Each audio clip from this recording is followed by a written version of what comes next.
What's going on YouTube? It's Teach back again with another video. And today we begin our summer scouting series, beginning with, of course, the quarterback position. I was hoping to get this video out last week, but nonetheless, it's 1 week late, but excited to bring it your way. Be sure to hit the like button if you enjoy. Subscribe if you're new to the channel and want to see more football content, more draft content like this. And of course, leave me your thoughts in the way too early stages of this 2024 draft cycle. What do you think about these QBs? Obviously, a lot's going to change. We're going to get some new film and we're going to get some new interesting matchups and, things that maybe we perceive as strengths now become weaknesses and vice versa. So we got a long way to go, but let me hear your thoughts on this quarterback class in the way too early stages of the 2024 draft cycle. We're going to go 10 all the way down to 1, and then I'll leave you with some honorable mentions. But we start with Jayden Daniels. He's my QB 10 right now. Good fluid athlete, especially with the ball in his hands. Like, he's not just a good mobile quarterback. He legitimately has fluidity to look like a legitimate runner with the football. So all things that I like there.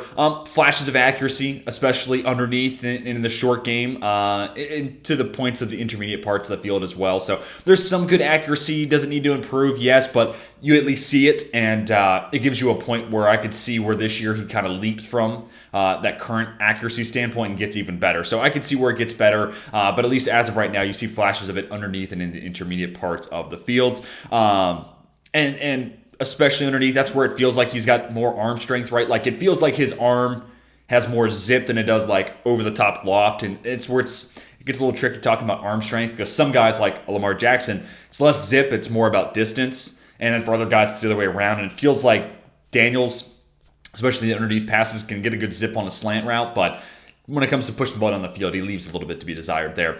Processing decision-making is probably the biggest con here. He needs to get better, both reading defenses, but also making a decision once time comes to that. So that's going to be a really interesting player to watch this year at LSU, Jayden Daniels, because there's a lot to like, and the dual threat ability is always intriguing. It just comes down to, can he get it above the shoulders really and take that next step forward? But never say never. LSU seems to be a pretty good team. There's a lot of hopes for him, so Daniels could definitely be the catalyst to making LSU a legit team this year.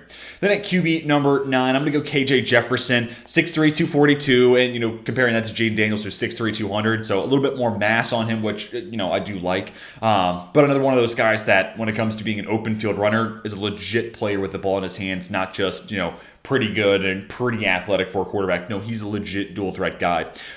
Has arm strength, no doubt about that. And for me, it feels more like Jefferson is probably in that camp of they don't want to push the ball down the field, but I also think he's got some good touch on his deep passes. Actually, I kind of feel like that's where he feels most comfortable throwing the ball down the field for whatever reason. When he's throwing deep passes, that's where he looks and feels most confident when he's throwing the football. So that's kind of an interesting note. Interested to see how that changes maybe this upcoming season. And even on that note, his running ability commands so much attention, and we'll see how much that maybe changes this year. But felt like what I watched specifically of his 2022 tape, defenses were always looking at KJ Jefferson, which allows him to get a few more open throws, right? You're constantly seeing QB spies, and you're seeing the rush contains, which makes his life a little bit easier. So not only is he a good runner and a good athlete, and you kind of see that, but he commands the necessary respect to be able to put that in check, which makes him that much more lethal as a passer. And we're kind of hoping to see the same stuff from Justin Fields and some other mobile quarterbacks at the NFL level this year. So he kind of commands that type of respect in the SEC, which says a lot.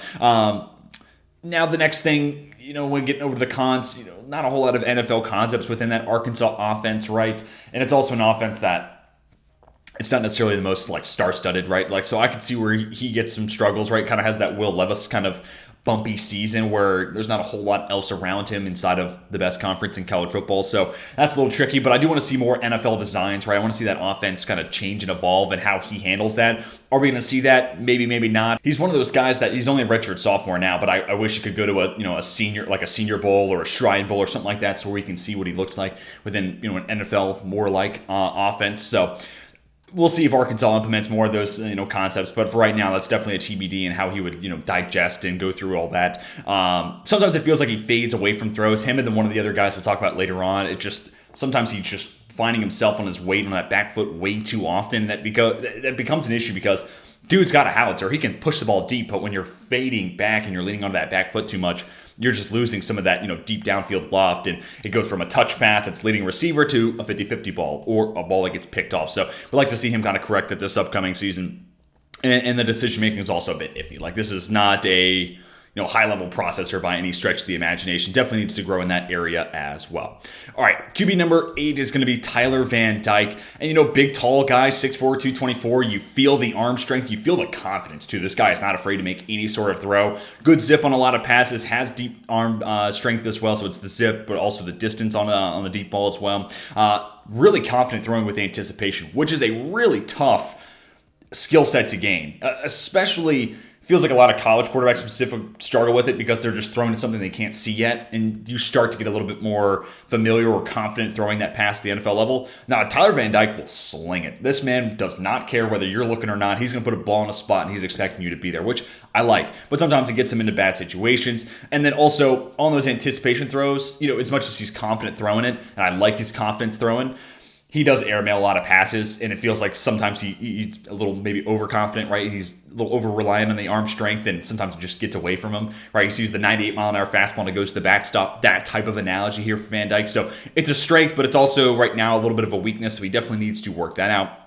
He's not a terrible athlete either. He's not, KJ Jefferson or Jaden Daniels, but not a terrible athlete by any stretch of the imagination. And he also feels like a guy that the ball placement could be a little bit better on. Other, con here. I think he's mostly accurate, but there's also times underneath and intermediate where he's robbing wide receivers of yards after the catch opportunities. And it's like, man, if the ball placement's a little bit better, this play easily could get you at least 3 yards. Maybe it's another 5. Maybe it's another 10. So it feels like sometimes that ball placement, specifically in the intermediate and underneath stuff, could be a little bit better as well. So he's got a lot of tools and traits, and he's got a lot to work with. 2021 was a lot more impressive than 2022 was. So I'm interested to see what his bounce back is like. So as much as he has the tools and traits, what is that mentality? That's a little bit harder to gauge and to put onto a scale, but we'll get to see this year. After a disappointing 2022, how does he bounce back? And that will say a lot about what he could potentially be at the NFL level. Then we get to Cam Ward here from Washington State, 6'2", 220, really good athlete. I think he's got a solid arm too, and he's kind of got that ability to just stand in the pocket. He's not worried about pressure getting in his face, and he's going to deliver a strike. I really appreciate his ability to work through a cluttered pocket and be able to make a throw with traffic coming into his face. So accuracy could be a little bit better for him. Another guy that kind of leaves some yak yards on the table, it feels like, from time to time. The arm could be a little bit stronger. In the decision-making, could probably be a little bit better. Cam Ward kind of feels like one of those guys at this point where it's like, I like a lot of what he does, but there's nothing spectacular about him. So he feels like a safe guy to have on this list because, for the most part, the athleticism's there. He's mostly accurate. The arm's solid, but there's nothing that really wows you. But because he does so many things well, there's not a whole lot that scares me either. So he's definitely one of the safer guys on here where I can see KJ Jefferson having a really good year, or I can see him being a big disappointment. Same thing for Jaden Daniels and Tyler Van Dyke. Cam Ward's definitely one of the safer names on this list. And that takes us into Bo Nix here at QB6. And I like Bo Nix. Part of it is it's hard to detach myself from what I saw at Auburn. I will say he does look more confident, he looks to be a better passer at Oregon.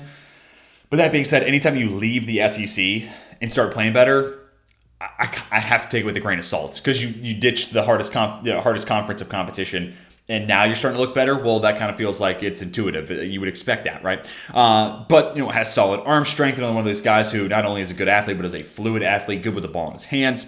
I like his arm more so in zip situations more so than distance, right? It feels like his arm is more alive, fitting into tight windows versus getting deep passes over the defense and whatever. But I don't think he's necessarily got a weak arm in that standpoint either. It's just more so you see the arm and it's okay pushing the ball down the field, but feels a little bit more alive when it comes to fitting it into tight windows. And 79.2 passing grade last year using PFF's data, so taking a step in the right direction. Again, it felt like he was a more competent passer last year, but doing it in the Pac-12, that's something that has to be taken into context. And I would say probably more weapons around him in a more quarterback-friendly situation at Oregon than he was in for a lot of years at Auburn. So you also have to take that into context as well. My knock on him, the reason he's not in the top 5 is because a lot of his reads are half-field reads. He's looking to the right or he's looking to the left, and that's basically his assignment. Just digest 3 different reads on one half of the field. Whereas some of the other guys that are higher than him do a lot more processing, and it's a lot more work above the shoulder. So, where I think he did take a step forward as a passer, it felt like they simplified his assignment. So it kind of feels like those two things might go hand in hand. So that's tricky. Going to want to see more of that full field development and not just half field reads out of him this year at Oregon. accuracy in moments and flashes, but it definitely wavers at times. Some games it's like, man, Bo Nix can't miss a throw, and then there's drives where it's like he can't hit the broadside of a barn. So trying to find some more consistency there. And again, you leave the SEC and you get better. Sorry, but that's major context I have to take into account, and that's something I'm going to have to hold against him. Now, if he does it again, this year at Oregon, and it feels like the Pac-12 is competitive, and maybe he takes another step forward and gets even better, all right, well, then that's new data points. We'll take that into account. But going to last year, I was like, yeah, well, you leave the SEC and you get better. I think a lot of players could say the same thing. All right, anyways, let's move on to the top 5 here. And, most of this is straightforward. Jordan Travis comes in at 5. The big knock on him is going to be size, 6'1", 212. And if that's what a college is listing you at, it's fair to assume that there might be a couple of inches that get shaven off and a few pounds that aren't really there. So that we might be treading on some Bryce Young type of water here. I think Travis is a little bit bigger, height-wise and weight-wise, but we could still, head in that direction eventually. Another one of these guys is a fluid athlete that feels like a constant throughout this class. Year over year, we've kind of moved in that direction where QBs are just getting more and more athletic. So, it's the way of sports in general. But a really accurate passer as well. And going back to his running, actually, 0.42 forced missed tackles per rush attempt, which is actually bananas. That's kind of like Javonte Williams and Bijan Robinson territory. Not saying that he's as good a runner as those running backs, because obviously the sample size skews those numbers a little bit, but he is one of those guys who's a legit threat in the open field with the ball in his hand, so I did want to make note of that stat.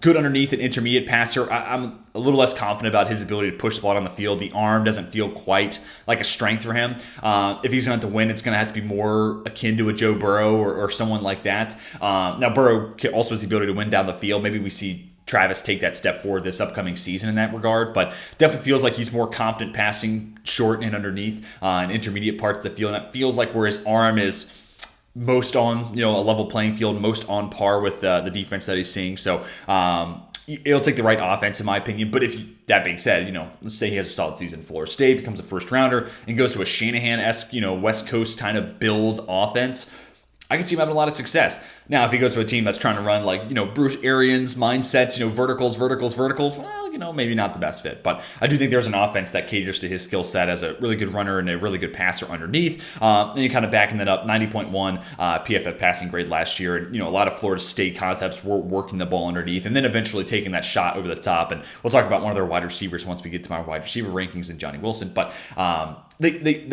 they cater this offense really well around Travis, and it's got to be the same thing at the NFL level, in my opinion. Again, slightly smaller, so you kind of treading on that Bryce Young territory, and kind of going back to his arm, especially on deep shots. It feels like he's putting every ounce of effort into it. His body, full crow hop, and it's taking everything he's got to want to make that deep throw, which is a little problematic. And sometimes the same can be said about throws outside the hashes, where it's like he's trying to fit that 12-yard out route before the receiver, leaves the sideline, before the DB makes a break on the pass, and he's just trying to zip it in, but he is having to put all the mustard he has on it, which, that can be corrected, right? Maybe you get in the weight room, you add some more lower body strength, you get a little bit more natural zip on the ball. It's kind of like a pitcher with a fastball. You think out of the upper body, but really it comes from the lower body.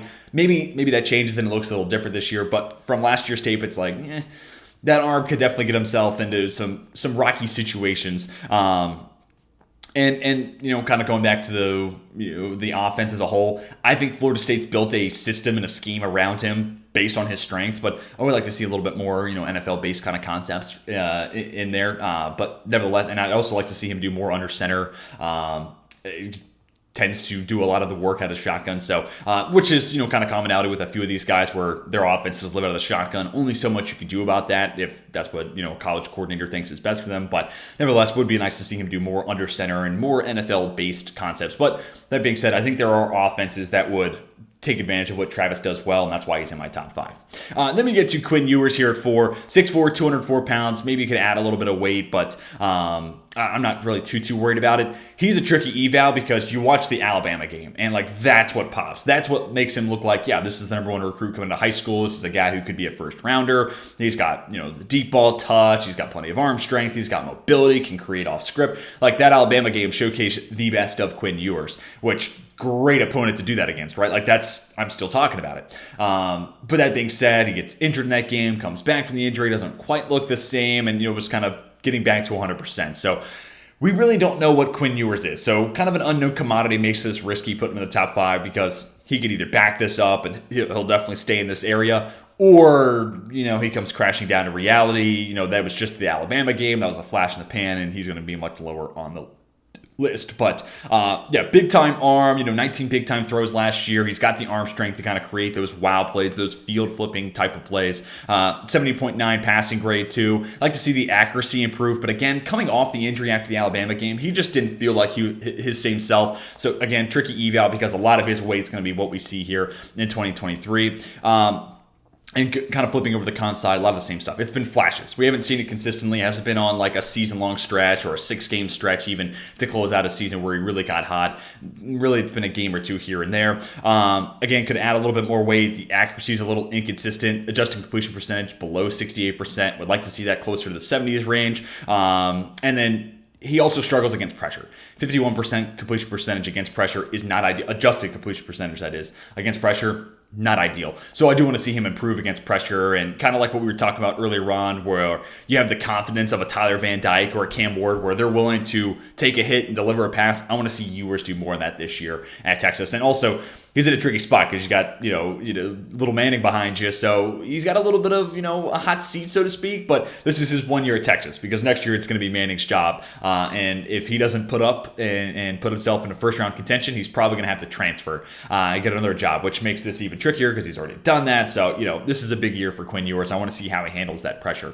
Number 3, Michael Penix Jr. I mean, there are so many reasons why he shouldn't even be in contention. And he's just going to be 25. He's coming off all these injuries, transferred from Indiana. Now he's playing at Washington. Not a whole lot of, big school value.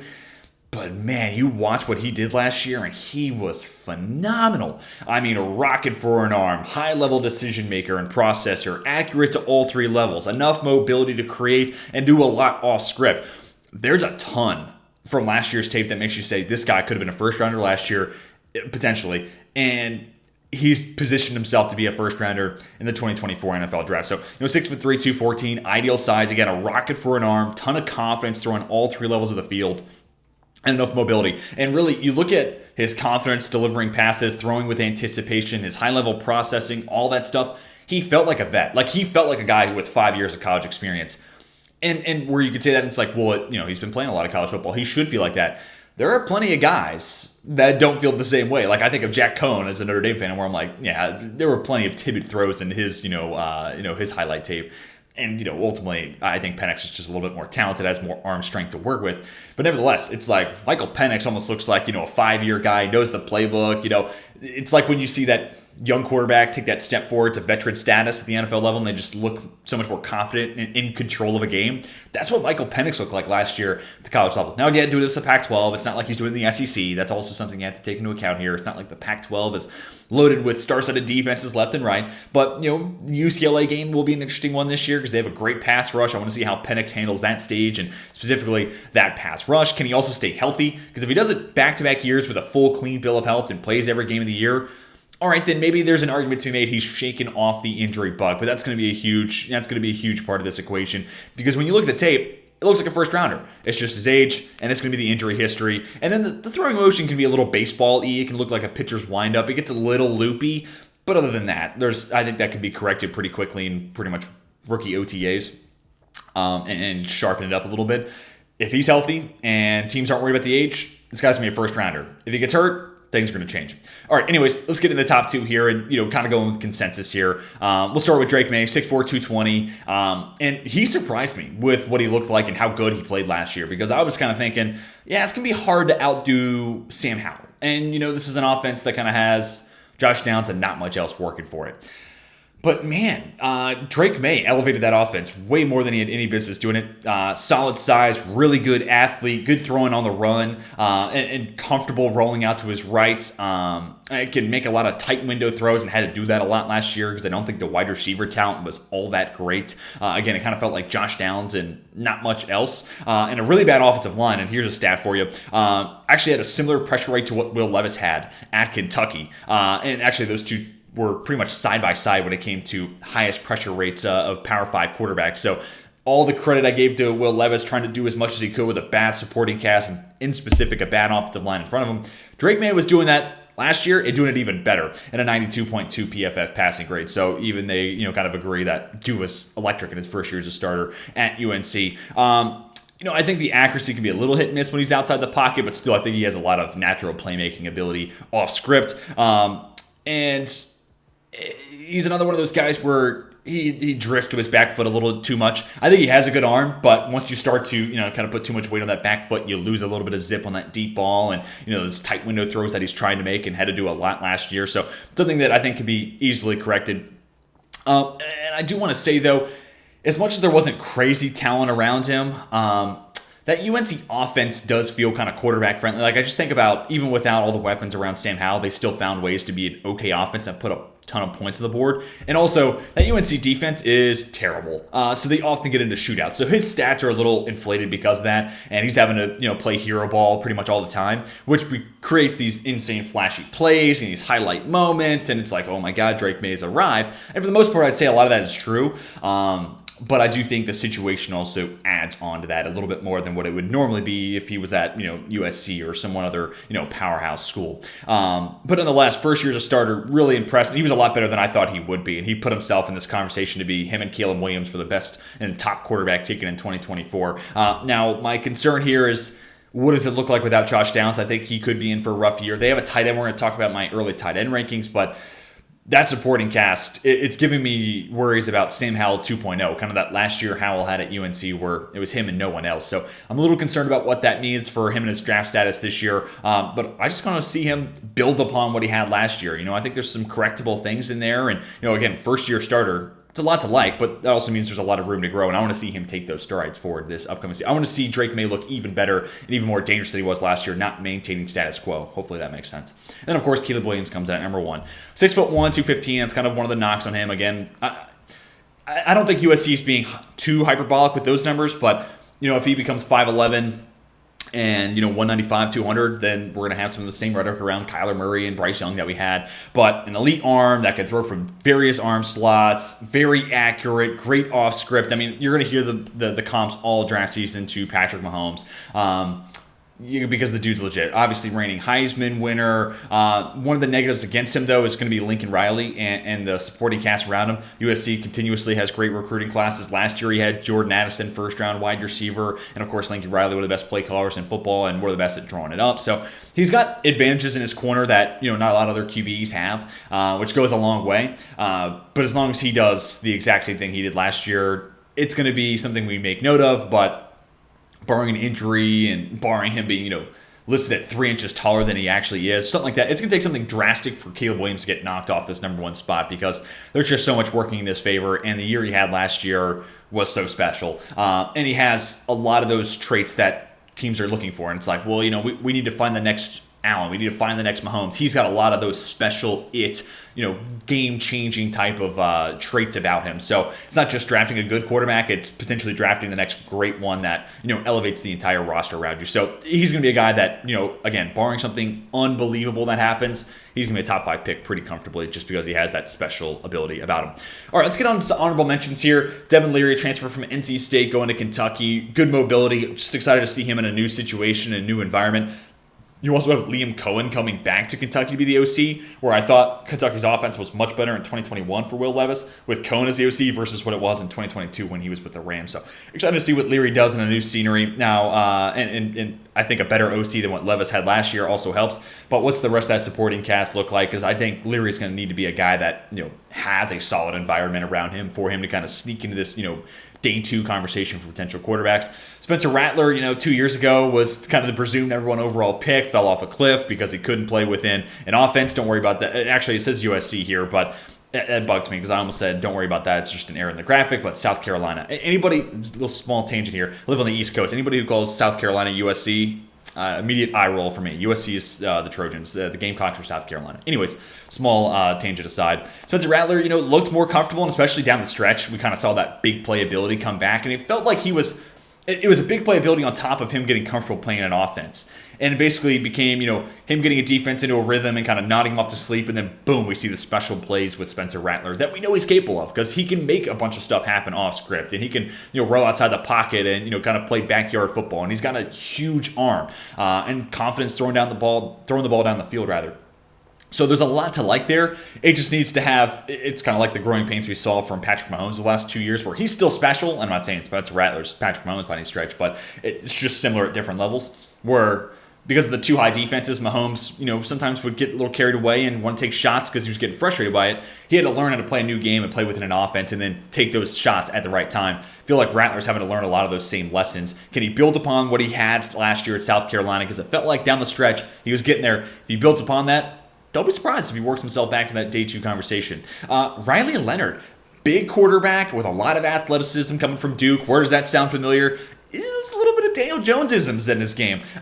Good, accurate passer underneath, strong arm too. I just want to see another year of him doing it. And especially in those big games, how does he handle stiff competition? He's a true wild card because he has so much that says, man, maybe this guy should be in consideration for the first round. Like, he has a bunch of tools and traits and size and athleticism that say, I wouldn't be shocked if he goes in the first round. It's definitely not as high a percentage. I'm not necessarily betting on it like I would be with a Caleb Williams and a Drake May and Michael Penix if he stays healthy. But nevertheless, he's got a lot of the traits and the things you're looking for in a potential first rounder. So if you're looking for a breakout candidate that, busts onto the scene and becomes a first rounder out of nowhere, I think Riley Leonard's the guy to look at. Joe Milton from Tennessee, obviously he's playing in a great offense that still has some solid talent around him. Obviously losing Cedric Tillman and Jalen Hyatt's not going to help, but Josh Heupel's going to have that offense, putting up some gaudy numbers, and he's going to hyperinflate Milton's stats a good bit. Also, Milton has maybe the best arm of anybody in this class, which is saying something, because there are dudes with strong arms left, right, and center in this group. But Milton can heave it. So can he reel that in and get some more accuracy with it? If so, if he takes that step forward in the accuracy department, another guy who can make for an interesting name in the mix, late day 1 into day 2. And then Shadir Sanders, obviously Deion's son, was great at Jackson State. Now we're just going to get to see him in a Power 5 conference, right? Like, what does that translation look like when he goes to Colorado? Dual threat athlete, awesome with the ball in his hands, like another one of these guys that's like a legit threat as a ball carrier. Now we just get to see what that arm looks like at the, true D1 level, at the FCS level, or FBS level, whatever, the Power 5 level, where it's just a little different against stiffer competition. Can he still fit those tight window throws? Does he still have the deep ball with a touch on it to get past DBs? Does it look the same and as dominant as it was at Jackson State? We're going to find out this year. So he's a true wild card as well. Wouldn't be surprised if he has some big games and catches a lot of people's attention and maybe puts himself on the draft radar, or if it takes a year because he's got some growing pains making that translation.